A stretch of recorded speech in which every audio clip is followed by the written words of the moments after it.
Now, if you ever take a visit to the White House webpage and type in government transparency, you'll find a memo from President Obama declaring his policy on open government.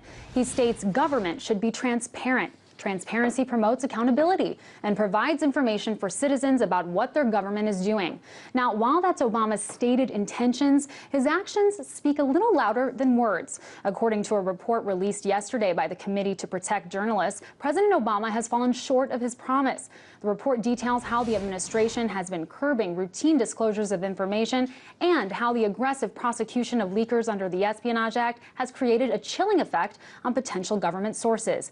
Under the Obama administration, 6 government employees and 2 contractors, including Edward Snowden, have been charged under the Espionage Act. That's compared to just 3 such prosecutions in all previous U.S. administrations combined. Here to shed some light on that discrepancy and talk a little bit more about the report's findings, I'm joined by both the host and producer of Breaking the Set, Abby Martin and Manuel Rapalo.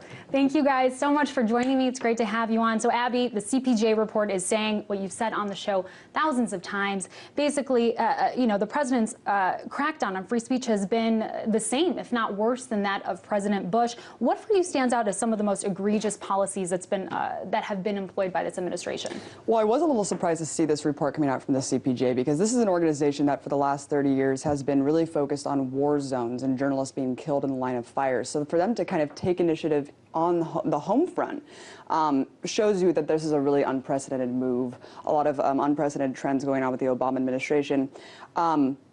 And really, the thing that's so tragic about it is that he campaigned himself as a transparency president. So it's just, I think that that's really just so tragic. The things that stand out the most to me, of course, as you just mentioned, the 8 people charged under this archaic World War I piece of legislation designed to prosecute spies under the Espionage Act. And on top of that, you see completely ridiculous seizures of phone records under establishment media organizations, AP, Fox News. I mean, so when you're calling out Fox News and AP journalists that are actually establishment journalists, then you know that something's really in trouble here. Absolutely. I think you hit it right on the mark there. But Manny, Abby mentioned this, but CPJ does typically focus on war zones, on countries that are outside of the United States. This is actually the first report that they've done on the status of press freedom in the country, in the United States. What do you think that says? I mean, this is an organization CPJ, that's been around for decades, and this is the first year. Absolutely, no. They've done this. And just to dovetail off of what Abby said, this is absolutely unprecedented.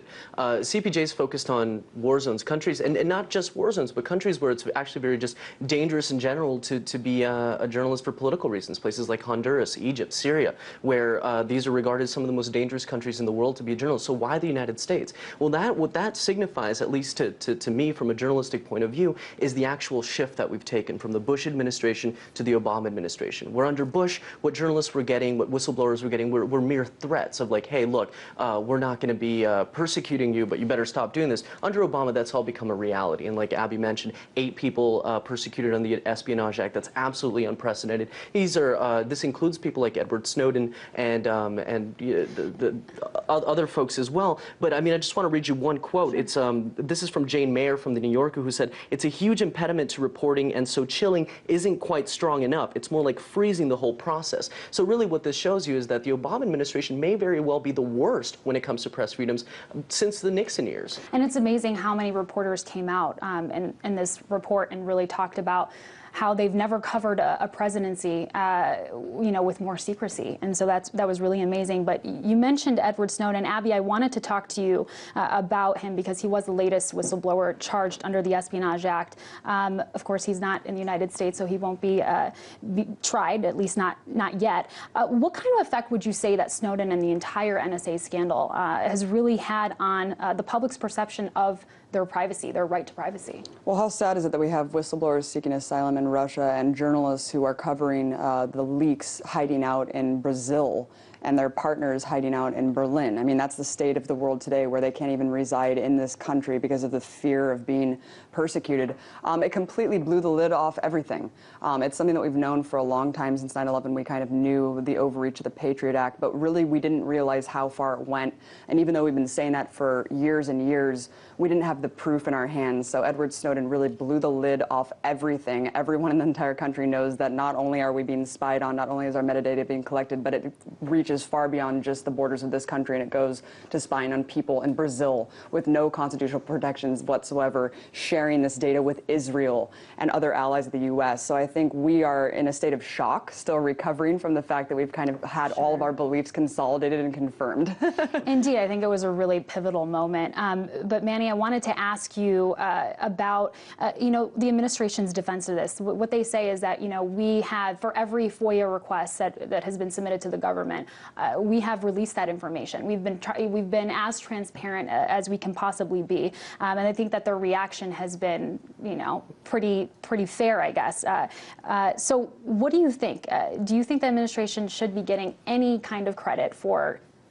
No, for this? Absolutely not. I think that it's ridiculous, and I think that the actual term that they use is like, we've been very speedy when it comes to this. What if the word they choose to use is speedy? I don't know what method of time calculation they're using. From the State Department alone to get financial records from the previous Secretary of State Hillary Clinton, it takes upwards of a year to get information. That's from the State Department, let alone the intelligence agencies like the CIA and FBI and NSA, who will constantly be bouncing back and forth. This is in our jurisdiction. You're going to need to do this FOIA request from NSA. NSA is like, oh, you know what, we did away with those records. You're going to have to go check with the archive. So I think it's really, if they're touting this is absolutely erroneous. It's terrible for them to say that, oh, we're being very, very speedy. And another thing that the Obama administration is guilty of is overclassification. So when you get your hands on a FOIA request, half that stuff you can't even read, because things that may not even be a matter of national security are now all of a sudden overclassified. And that has a chilling effect of its own for government employees to say, look, we're not sure of whether or not this is a gray area where this is classified or not classified, so we're just not going to talk to you. So that's having its own effect as well. Absolutely. And Abby, we know that this is not just about government sources anymore. We know that journalists are being targeted.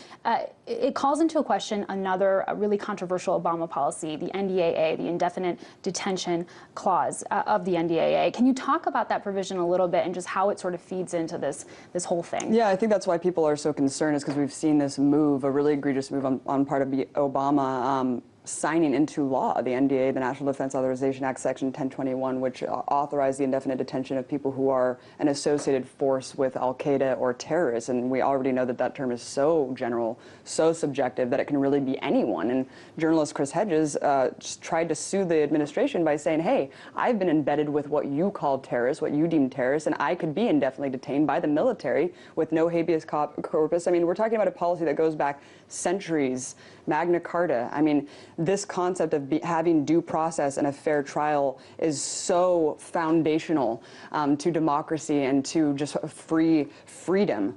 And I think that that's just very terrifying when you see that coupled in with the war on whistleblowers and the war on press. Terrifying indeed. Well, I love talking to you guys. I could talk to you for hours. Thank you so much for coming on. Host of Breaking the Set, Abby Martin, and of course, the wonderful producer, Manny Rapolo. Welcome back, I miss Amira. you. Thank you.